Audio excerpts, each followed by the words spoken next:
Hello বন্ধু, আজকে আমি একটি ঢেঁড়সের নতুন রেসিপি নিয়ে উপস্থিত হলাম আমার চ্যানেলে। হ্যালো বন্ধু, তোমরা নিশ্চয়ই থাম্বনেল দেখে বুঝতে পেরেছো আজকে আমাদের রেসিপি ঢেঁড়স আলুর চচ্চড়ি।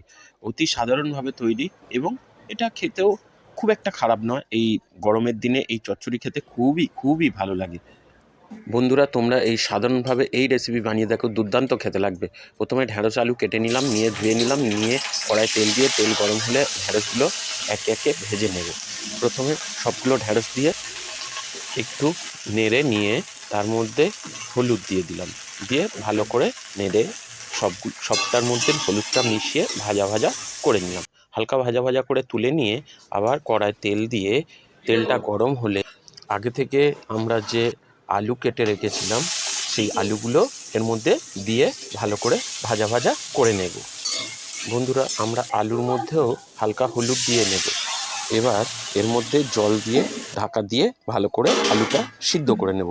আলুটা যখন সিদ্ধ হয়ে আসবে আমরা আগে থেকে যে ঢেঁড়সগুলো ভেজে রেখেছিলাম সেগুলো এর মধ্যে দিয়ে ভালো করে নেড়ে নেব। ভালো করে নেড়ে নিয়ে আবার ঢাকা দিয়ে একটু সিদ্ধ করে নেব। ঢাকা দিয়ে সিদ্ধ করে নামিয়ে নেব।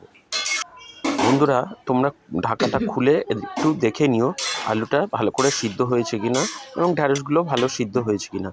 এর মাঝখানে তোমরা কাঁচা লঙ্কা দিয়ে একটু নেড়ে চেড়ে নামিয়ে নেবে। আবার কড়াই তেল দিয়ে তেল গরম হলে এর মধ্যে আমরা রাঁধুনি ফোড়ন দিয়ে দিলাম। রাঁধুনি ফোড়ন দিলে দেখবে বন্ধু, তরকারির টেস্টই ওখানে পাল্টে কেউ যাবে। ফোড়ন পর্যন্ত দেওয়ার পরে দেওয়া আমরা ছিল আগে না। থেকে যে ঢ্যাঁড়স আলু সিদ্ধ করে রেখেছিলাম এর মধ্যে দিয়ে ভালো করে মিশিয়ে নিব। ভালো করে মিশিয়ে নেব। ভালো করে মেশানো হয়ে গেলে এর মধ্যে স্বাদ মতন চিনি ছড়িয়ে দেবো, কেননা নিরামিষ তরকারি একটু চিনি দিলে ভালো টেস্ট লাগে। বন্ধুরা, তোমরাও আমাদের রেসিপি আজকে তৈরি, তোমরা এই রেসিপি এইভাবে বানিয়ে দেখো, খুব ভালো খেতে লাগবে। টাটা, গুড বাই বন্ধু, দেখা হচ্ছে পরের ভিডিওয়।